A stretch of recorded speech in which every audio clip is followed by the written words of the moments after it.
Second రౌండ్‌లో RJ తరపున ఒక అమ్మాయి భరతనాట్యం చేస్తే, అనగాదేవి తరపున ఇంకొక అమ్మాయి డాన్స్ చేస్తుంది.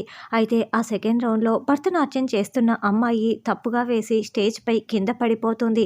దాంతో ఆ రౌండ్‌లో అనగాదేవి వాళ్ళే గెలిచి ఉంటారు. ఇక మూడో రౌండే కీలకమైన రౌండు అని ఆద్య, జానకి చాలా కంగారు పడుతూ ఉంటారు. ఆద్య, జానకి పిల్లలందరికీ ఇన్‌స్ట్రక్షన్స్ ఇస్తూ ఉంటే అది గమనించేసిన అనగాదేవి వచ్చి, "ఏంటి నా మాట కాదని నువ్వు ఇక్కడికి వచ్చావు కదా! ఇప్పుడే ఆపరేషన్ ఆపేయమని చెప్తానని డాక్టర్‌కి ఫోన్ చేస్తుంది.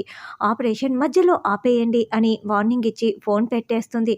అనగా ప్లీజ్ అనగా చిన్న పాప అనగా, "నువ్వు ఫోన్ చేసి మళ్ళీ ఆపరేషన్ చేయమని చెప్పు" అని జానకి, ఆద్య ఇద్దరు వేడుకుంటూ ఉంటారు. "లేదు నేను మనిషిని కాదు మృగాన్ని. మీరు నా మాట వినలేదు కదా! కాబట్టి ఇక్కడ ఓడిపోతారు. అక్కడ ఆ పిల్ల చచ్చిపోతుంది" అని అనగాదేవి వెళ్ళిపోతుంది. అయ్యో! ఇప్పుడు ఏం చేయాలని ఆద్య, జానకి బాధపడుతూ ఏడుస్తూ ఉంటారు. ఇంకోవైపు రామలక్ష్మి, "డాక్టర్ ప్లీజ్ డాక్టర్ 100 ఏళ్ళు బ్రతకవలసిన పాప ఇప్పుడే చనిపోతే ఎలా డాక్టర్?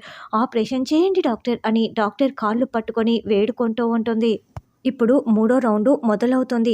ఇదే ఈ రౌండులో అత్యంత కీలకమైన రౌండు. ఈ రౌండులో ఎవరైతే గెలుస్తారో వాళ్ళే విన్నర్స్‌గా మనం చెప్పబడుతుంది అని యాంకర్ చెప్తూ ఉంటుంది. అలా మూడో రౌండులో అనగాదేవి తరపున అనగాదేవి క్లాసికల్ డాన్స్‌ని చేస్తూ ఉంటే, ఆద్య స్టేజ్ పైకి ఎక్కి భరతనాట్యం చేస్తూ ఉంటుంది.